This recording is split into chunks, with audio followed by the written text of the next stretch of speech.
রবিউল আউয়াল মাস আমাদের প্রিয় নবী মুহাম্মদ সাল্লাল্লাহু আলাইহি ওয়াসাল্লামের আগমনের স্মৃতি বিজড়িত মাস। আবার এই মাসেই তিনি দুনিয়া থেকে বিদায় নিয়ে আল্লাহ তাআলার সান্নিধ্যে চলে গিয়েছেন।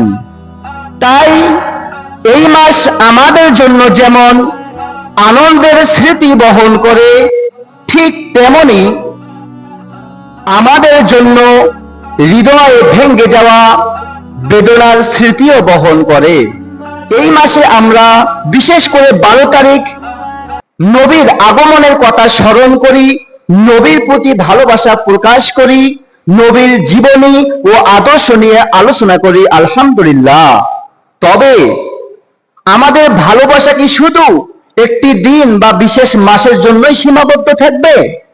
না, প্রকৃত মহাব্বত তো তখনই পূর্ণতা পাবে যখন নবী সাল্লাল্লাহু আলাইহি ওয়াসাল্লামের প্রতি আমাদের ভালোবাসা শুধু মুখের দাবি কিংবা কোনো আনুষ্ঠানিক কথায় নয়, বরং আমাদের পুরো বছরের পুরো জীবনের মধ্যে তার আদর্শ, তার ভালোবাসা, তার সুন্নাহ ফুটে উঠবে।